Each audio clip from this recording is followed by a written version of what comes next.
Okay, welcome. I'm Congressman Donald Payne, and we are here to have a discussion and have people call in and ask questions about the problem with the lack of African American representation in the tech industry. As you two know, there's really an astounding lack of African American participation in technology.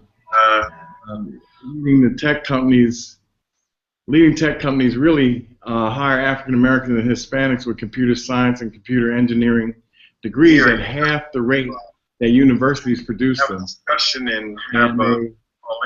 According to USA Today report in October 2014, on average, only 2% of tech workers employed at 7 Silicon Valley companies that would release their data were African Americans. Now that's a frightening and staggering number, and the lack of participation and opportunities that African Americans have found, in the industry.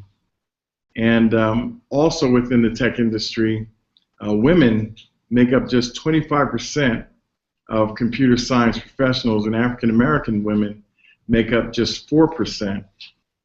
So the lack of African Americans and women in tech is a real problem, and we want to discuss that today.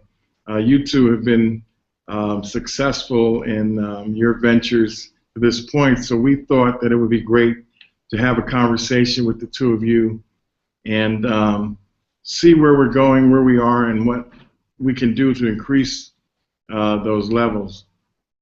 The Level Playing Field Institute estimates that there will be 1.4 million new tech jobs by 2020.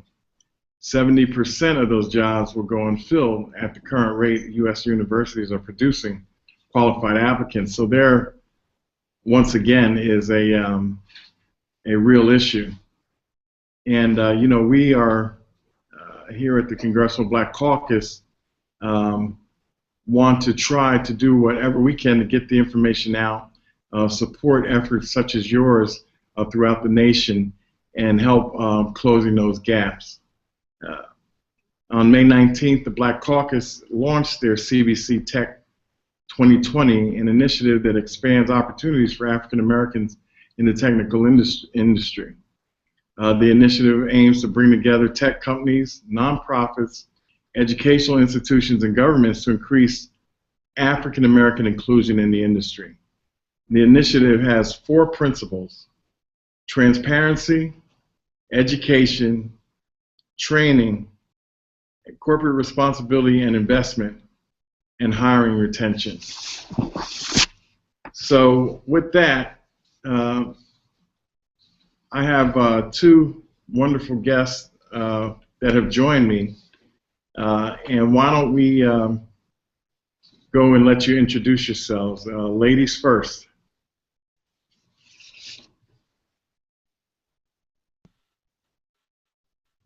So I'm the founder and executive director of Black Girls Co. We're a nonprofit organization which really focuses on alleviating the tech divide by introducing girls from underrepresented communities to computer programming and technology. So we're a chapter-based organization, and we have classes in all of our chapters across the U.S. and in Johannesburg, teaching these young students how to create websites, how to create mobile applications, how to engage in robotics, and really helping to build the pipeline for these young women into the tech industry, and doing that by introducing them to these skills as well as mentorship opportunities, bridge.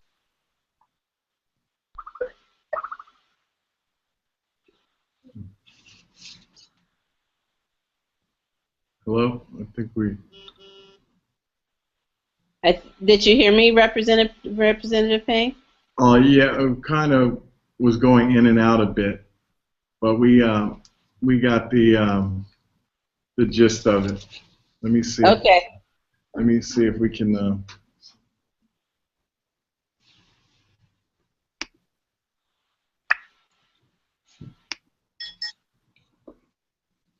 Okay. One of the problems we have today, we representatives in the Congressional Black Caucus aren't that tech savvy ourselves, so bear with me.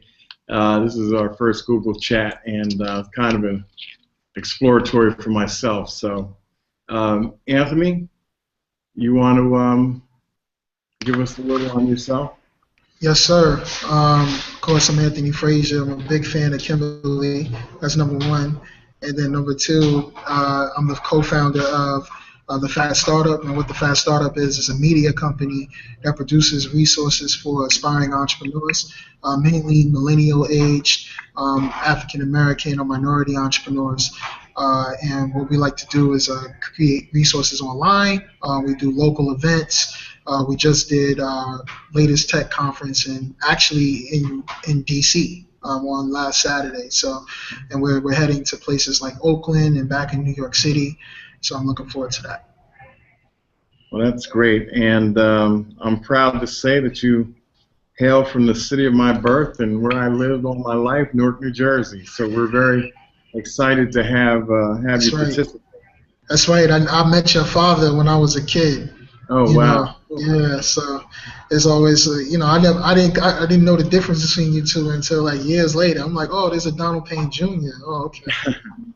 Yeah, I followed him into public life, and he was really a great inspiration, and was always concerned about issues in our community, and I've tried to follow that legacy. And for the time where I'm representing now, it appears that apparently the issue and the divide in the tech world for African Americans is the disparity of the day. So I want to try to, in any way I can, help move efforts such as yourselves forward. A lot of people try to think they have all the answers. Well, I've never been one of those people. I like to partner with people that are in those fields, in those industries, and have the technology and do what I can do.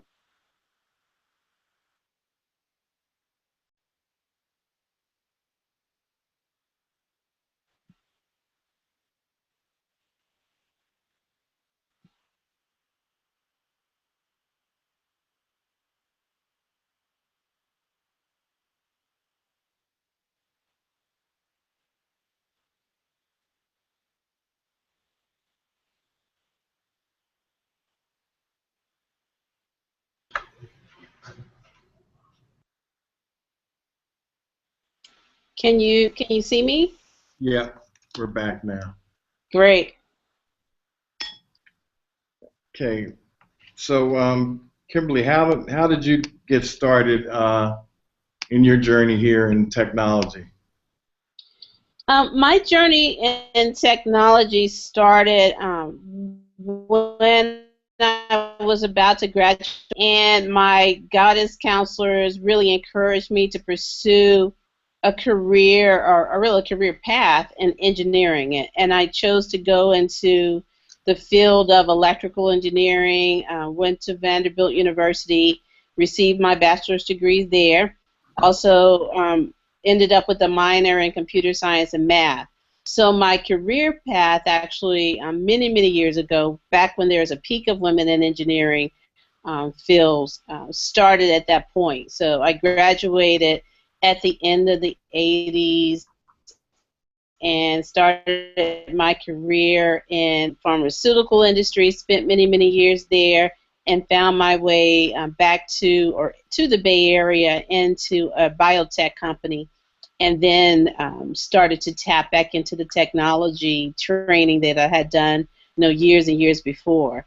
And when I really decided to take a step out of corporate America and really dive into the technology side, that's kind of how my career path led me to founding Black Girls Code, because I noticed that there was such a disparity in the tech industry. Although it was really booming and growing here, there are very few people of color and very few women that were involved. And so my career path kind of led me to another angle, another direction to try to remedy that. Well, I really want to commend you on the work that you're doing for young women, particularly of African American descent, and understanding to delve and dive right into it, and take them by the hand and show them the way is really commendable. So I applaud you for that effort. Anthony, why don't you tell us how you got here?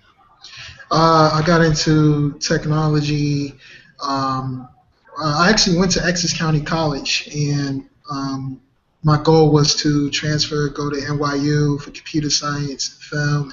I wanted to double major, but that didn't work out. So I kind of, got into tech by just creating a gaming website. So I created a website where people talk about, video games and share reviews, share previews.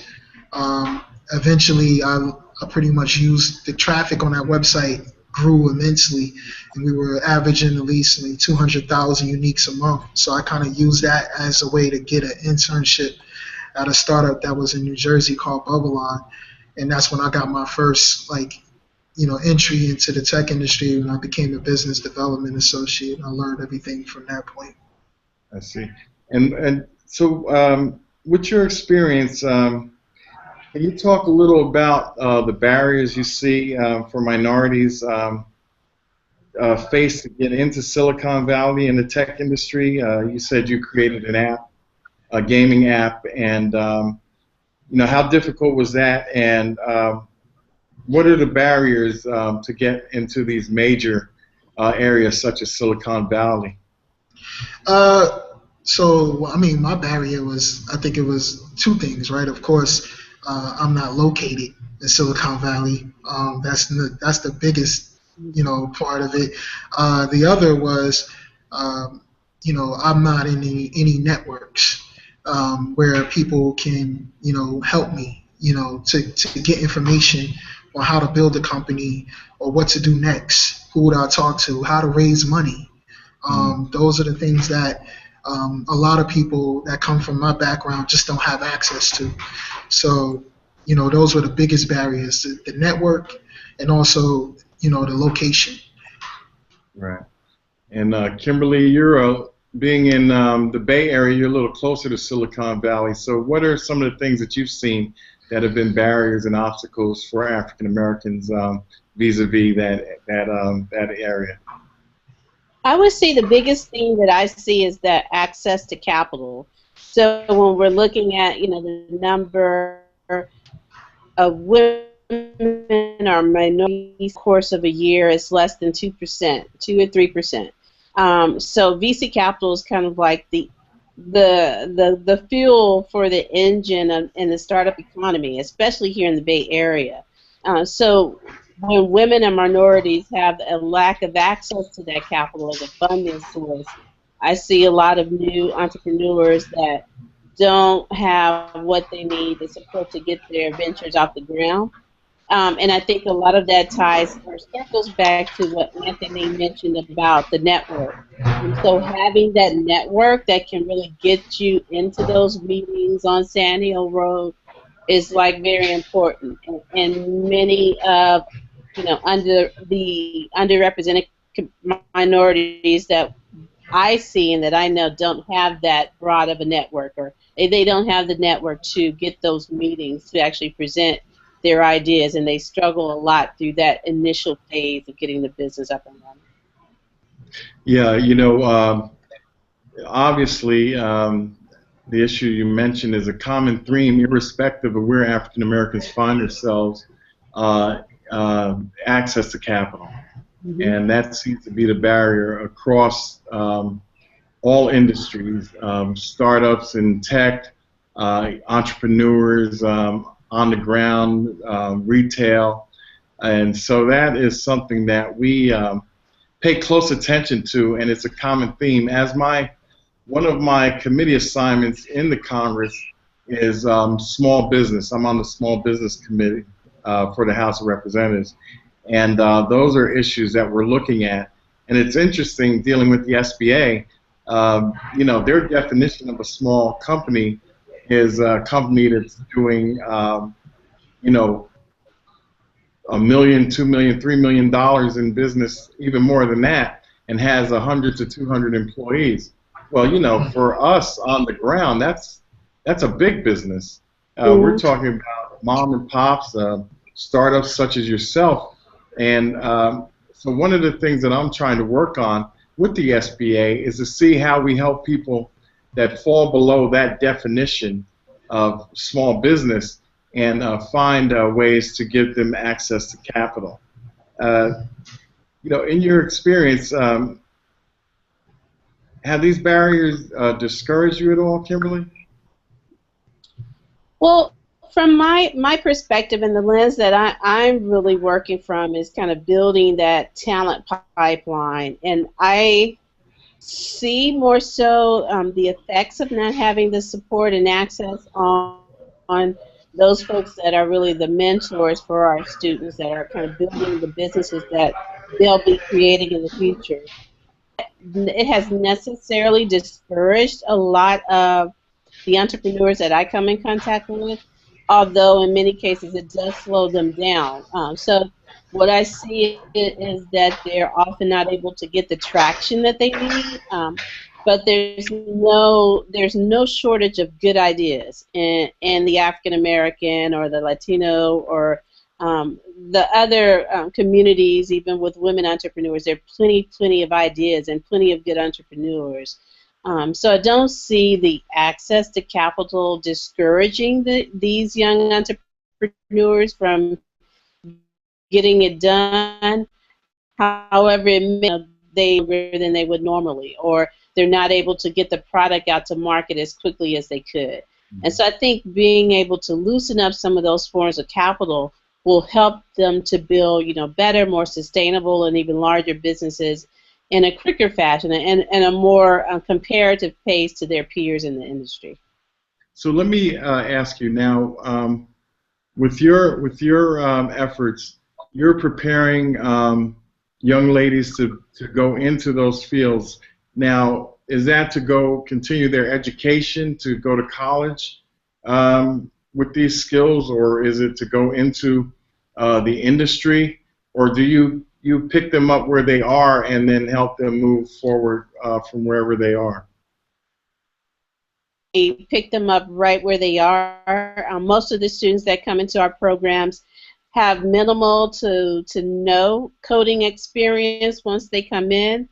And our goal is to give them the skills as well as the mentorship that they need to continue along a tech career path.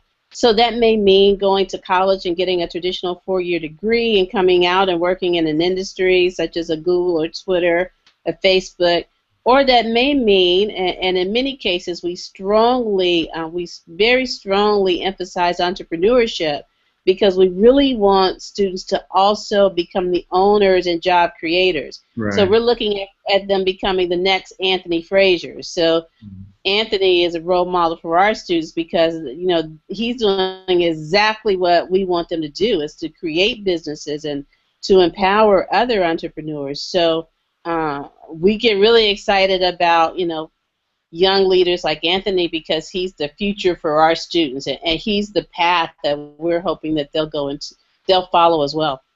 Oh, that's great. Anthony, Kimberly just mentioned Google and Facebook, Amazon, and they've released their diversity numbers, and but other companies have not made the numbers available. That seems to be an issue. Sometimes when people don't have good news, they don't like to talk about it. So, how can we hold companies more accountable for increasing their diversity efforts? I think basically being vocal about them, being vocal about not seeing those numbers. One thing I've seen is lately, when Jesse Jackson started to come out and started to hold a lot of companies accountable by just pretty much calling them out, and wanting to see those numbers, and it kind of puts the feet to the fire for a lot of these companies. I think it's just that simple. It just keep on asking, keep on making it a big issue. Keep it at the front of the of the news cycles. In front of our media outlets, the ones we control. And then eventually, they will have to, release those numbers. And I think we're starting to see that now. Companies feel an obligation to do that. Okay. And what is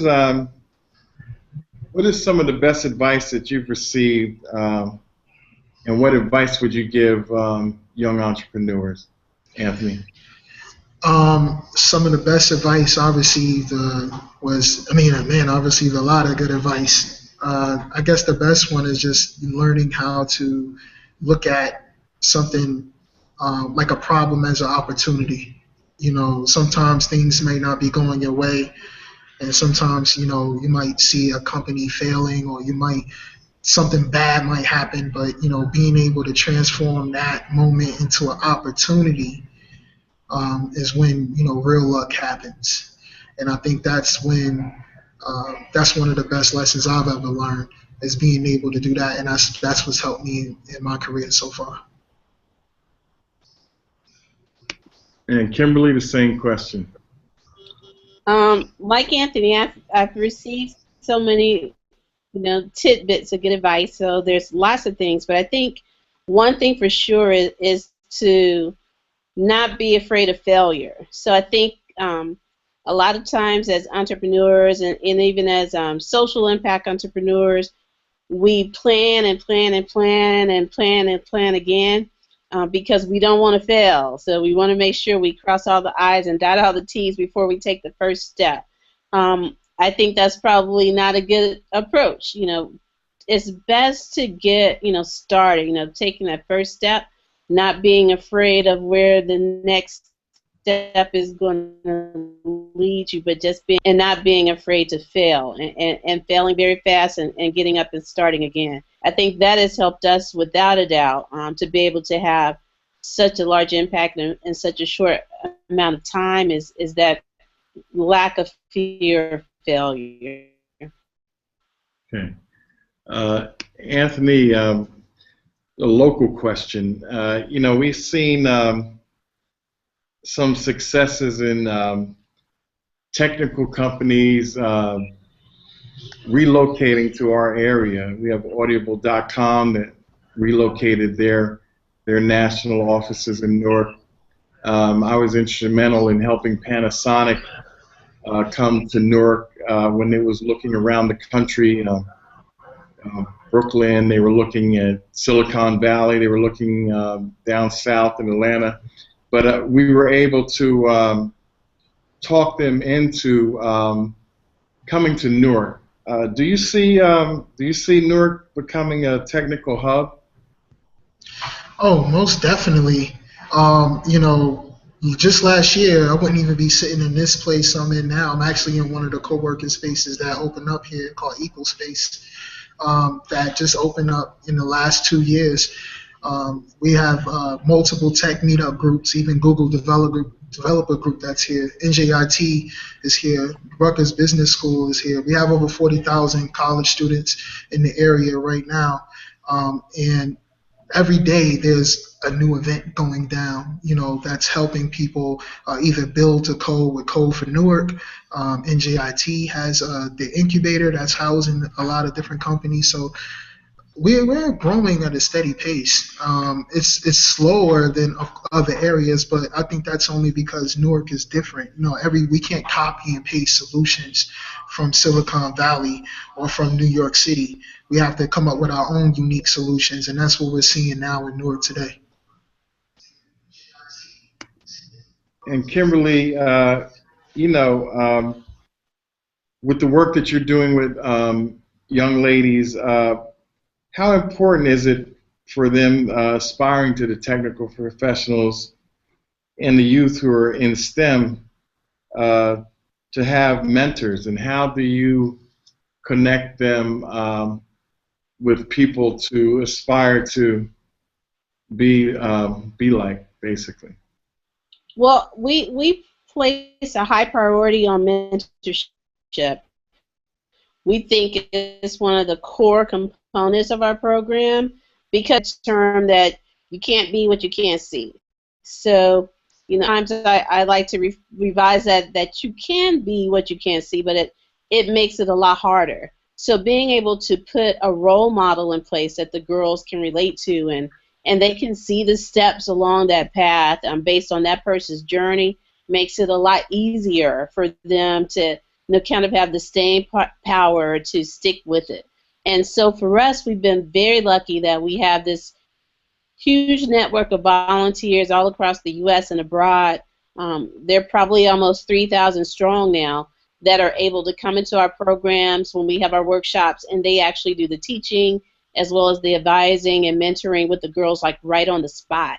And we've seen some amazing relationships develop, out of the course of a one-day workshop or a one-week summer camp. So really having those technical professionals in areas like Anthony spoke about, there in Newark, or like we have in New York or here in the Bay Area, that are mostly professionals themselves. They may be working at a startup themselves. They may be working at a larger company like a Google or LinkedIn, but that's where all of our volunteers come from.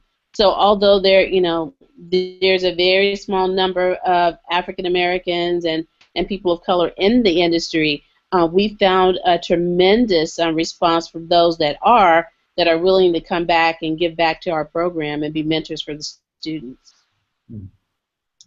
Maybe something, as I sit here and listen to the two of you, something I can look at in terms of small business is maybe creating some incentives around schools or firms starting incubators that vis-a-vis specifically look at increasing the number of African Americans in the field and creating a climate or an environment that nurtures that in a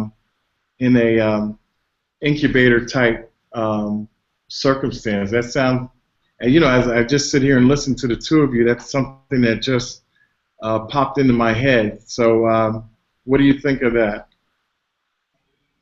I think that would be, something that's definitely helping to contribute to, solve the problems that we have today. I think we need more incubators. We need, especially in the African American community, especially in areas like Newark specifically, and especially for little black girls as well. So I definitely think that's a great idea. And yeah, I would say the same thing. Yeah, I would say the same thing. I would agree that would be something that would be very useful. I moved out to the Bay Area about 9 years ago, but that was after spending years and years in right there in your neck of the woods in South Orange, New Jersey. So, right. Yeah, I was just there like last week in the old neighborhood. But I didn't use for South Orange. So both of you were in the 10th Congressional District. That's great. Oh, absolutely. And I love it. I love it. That part of the country still, and it has a special place in my heart. So, in just driving around the neighborhood last week, I just saw how much potential that there still is there. So I think really being able to have opportunities. Now you have opportunities in the Bay Area, New York, but what about the places, outside of those main hubs? How are we getting these opportunities to our communities? And I think that's what's really important to me. So now, Kimberly, your program is nationwide? We're in 7 cities currently. We just launched in D.C. and Raleigh, so 9 cities across the U.S., and then we have 1 chapter in Johannesburg. Oh, that's fantastic. Well, we're gonna have to try to tell you to look in Newark so you can spend more time in South Orange. That sounds like a plan. All right. Well, what we want to do now is see if there's anyone out here that has joined us that might have questions, and I will need a little technical assistance to do that.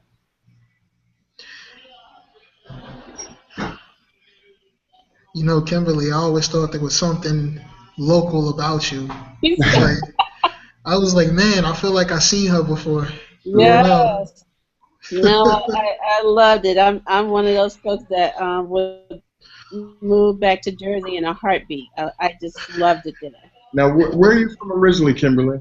Where'd you grow up?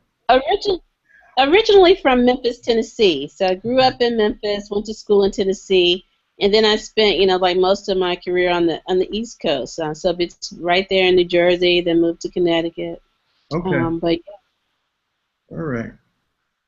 Let's see. Okay, so we have a question from Erica, and she asked, Kimberly, so often we place the burden on girls to get more interested in technology. We will tell them you should be more interested in technology. What can educators do to make the tech industry feel more inclusive? Well, I think we need to look at technology as a part of everything we do and everything we teach, and not make it so separate. So it shouldn't be an island in and of itself, because we can use technology in art, we can use technology in science, we can use technology in history, we can use technology in math. So making it a seamless transition and interdisciplinary, I think, is the way to go from an educational standpoint. I think that's the way to really pull girls back into it, so they don't see it as a thing that they're going to have to do in some isolated fashion, but they really look at tech as a tool to enhance all the other areas that they're already interested in. And I also see, teachers being a key in that, really utilizing and showing the linkages between the creative process on the technology side with the creative process that we would do in any other discipline. Okay. We have a question from Dennis Boomer has joined us, and he's asking, is there any funding available from the state of New Jersey or for nonprofits that push STEM programs? That's something that we would have to look into and check. I don't have that information offhand, but there is a company that I did a walking tour, a jobs tour in Jersey City, which is part of my district as well. And there is a incubator there at the College of New Jersey in Jersey City, and also Rising Tide Capital, that is a nonprofit in Jersey City, and has moved to Newark and to Orange as well, Orange, New Jersey, and Newark, New Jersey. And they give capital to startups and have worked well in minority communities. So that might be somewhere you want to look. It's called Rising Tide Capital, and they are in Jersey City, Orange, New Jersey, and Newark, New Jersey now. Let's see, we have Medina. Medina says, in a perfect world, what would you like to see corporations do to engage diversity in their own backyards? Anthony, you want to take that one? I mean, just involvement. I think, there's a lot of ideas that happen. We talked about incubators a few minutes ago. There's a lot of these ideas that can happen, or may happen or may not happen. The point is, we never get a chance to even figure that out. So if, a lot of these corporations, like for instance in Newark, we have Panasonic, we have Audible, we have Prudential. Why don't they get behind the incubator to help, see if we can create some ideas that could transform this community? I think that, that needs to happen. They need to be held accountable on that front, and that's something that we're doing now. Excellent. Okay. Let's see. We have a question from Tracy, and Tracy says, there are a lot of systemic issues in tech that have served as a glass ceiling for women and minorities in the industry. What do you identify as those main issues, and what are some of the steps, possible solutions or first steps towards solving them? Kim, you want to try that one? Kimberly, I'm sorry. I think we touched on a few of them. I think some of the systemic issues in tech is that it starts before you even get into the positions, and then it there are barriers as people progress through the system.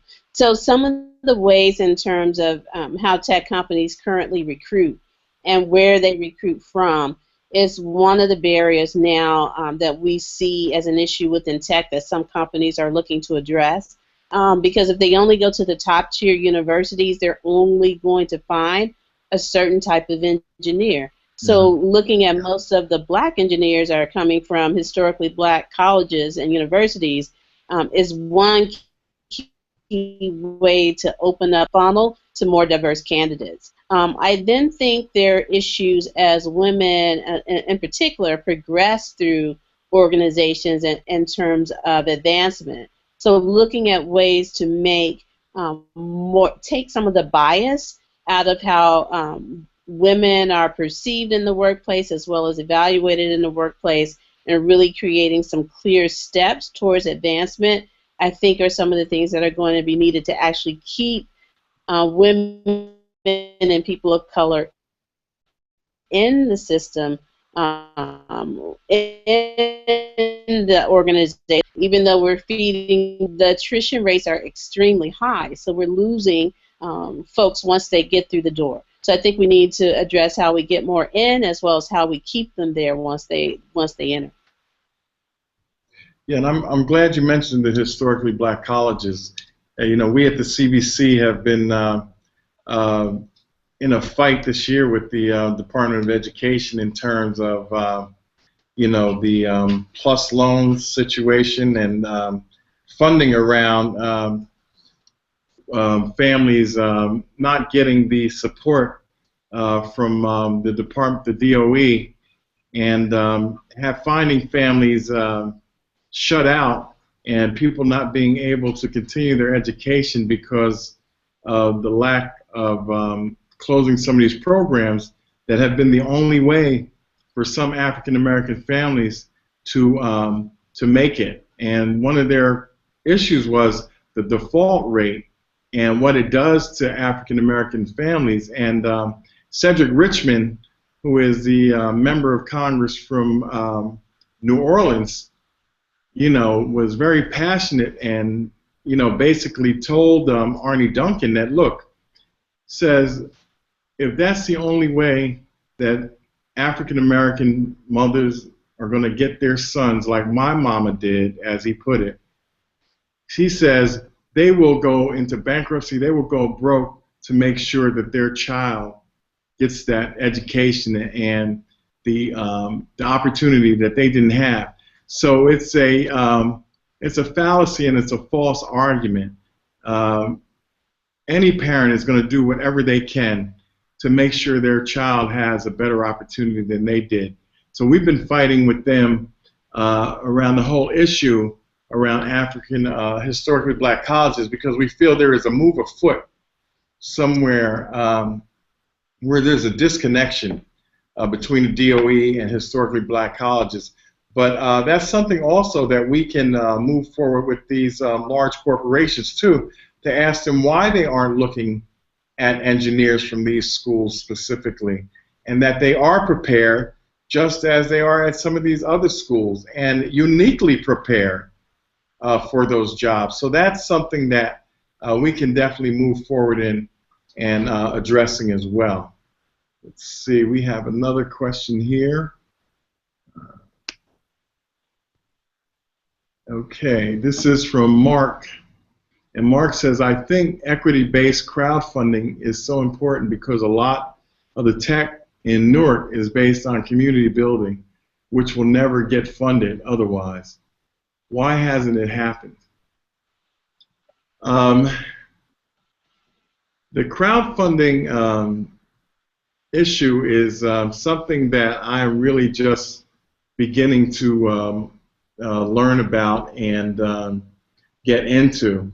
But I think, you know, we're going to have to think outside of the box. Obviously, you know, to your point, you know, the access to capital, as we've all stated, has been the issue in a lot of these circumstances. And so we have to explore every avenue that we can. So crowdfunding is something I'm not very familiar with, but I probably need to get up to speed on.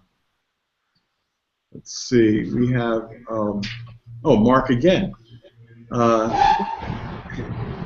uh, as a patent agent, the thing is that killing entrepreneurship is the thousands of dollars in TV inventions submission companies are ripping off people, particularly minorities.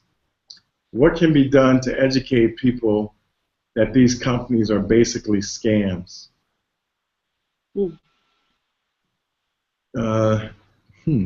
Anybody? I didn't get the first half of the question. He says he's, as a patent agent, the thing that is killing entrepreneurship is the thousands of dollars TV invention submission companies are ripping off people, particularly minorities. What can be done to educate people against that? I mean, I think it's just a lot of, getting involved in the community and knowing, I mean, it's just a lack of education. That's just showing you right there that, there are people who are taking advantage of entrepreneurs who don't know how to validate an idea or get an idea out there and learn if it's good or not. Is it viable? There are a lot of people getting ripped off, not just just incredibly. The thing is, it's just to educate yourself. Come out to meetups that are in Newark. If you're talking about my community and specifically, and even in the Bay Area, no matter where you are, educate yourself on what meetups are going around. And I would say find a mentor is the best thing you can do, or go to the library and find books on how to get ideas off the ground, and don't really go for the get-rich-quick schemes that you might see on the internet or on TV.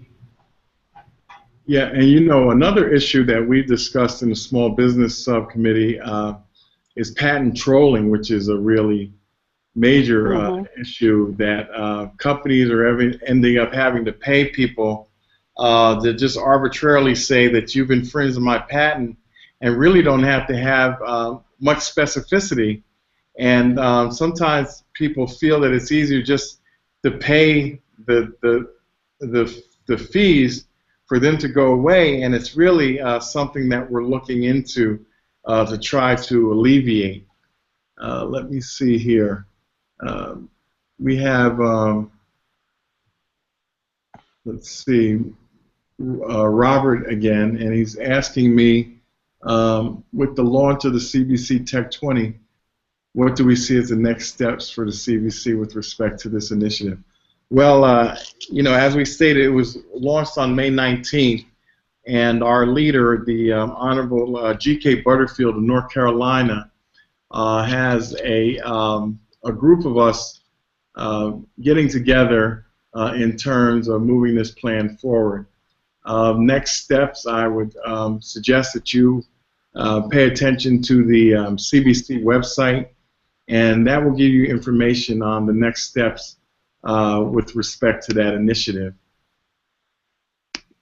Okay, we have Tracy, and she's asking Anthony. Anthony mentioned the importance of the industry members and the media being vocal about this issue. But what more needs to be done?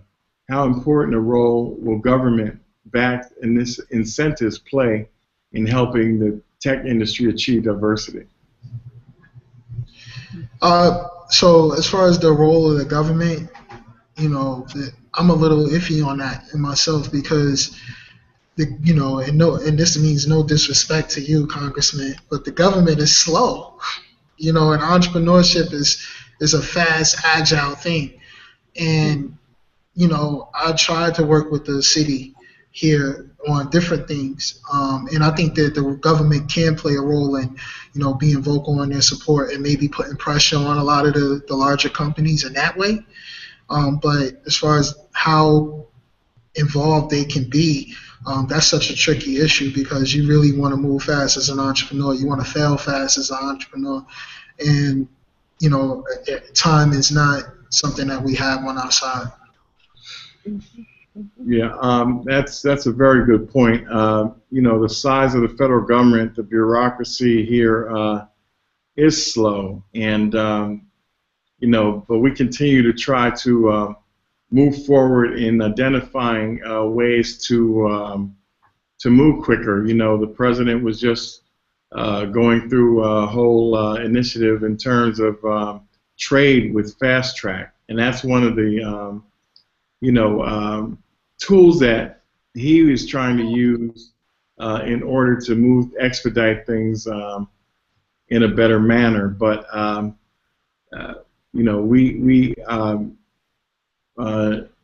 no insult taken, Anthony. It's the truth.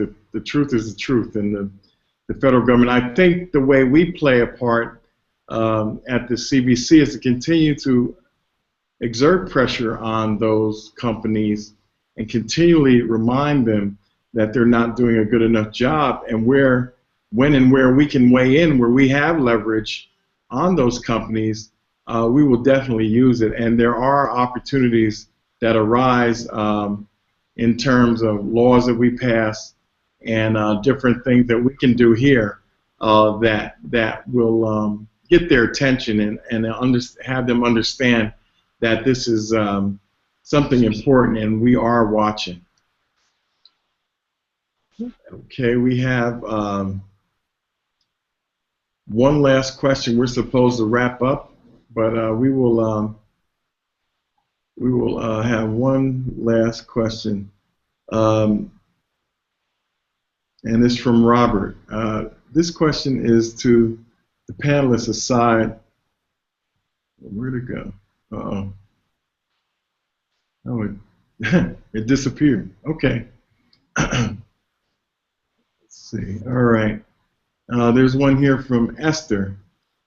She asked me, what can the government do to bring programming to all children in all schools in the United States? I think this will go a long way towards increasing diversity. That's very true, Esther. But what you have to understand, the federal government can only weigh in to a certain degree. States' rights come into play a great deal when it deals with education. We have some broad national programs that we are able to institute, but it's very difficult to fight states' rights, and each state doing basically what they feel is in the best interest of their residents in terms of education. But we can have a global message that we try to put out in the CBC that we feel children should be exposed to, but it's up to us to continue to work with the states and getting them to incorporate that vision into the education for those youngsters. Well, I just want to thank Kimberly and Anthony for taking the time out to share this time talking about these issues and bringing their expertise to the forefront. I've learned a great deal myself, and looking forward to continue to work with the both of you in helping you be successful in your endeavors. There's nothing, Kimberly, I think that's more important than helping young people move forward in their education and their opportunities to be successful in this country, as all Americans should be. And Anthony, your on-the-ground entrepreneurship on your daily grind, as we say back in Newark, is really an inspiration, and I'm really proud of you and the things that you're doing right there on the ground in Newark, and I'm definitely going to have to come by and see you. Yeah, definitely. Thank you. Okay. Well, thank you, both of you, and thank the viewing audience, and have a great day. You too.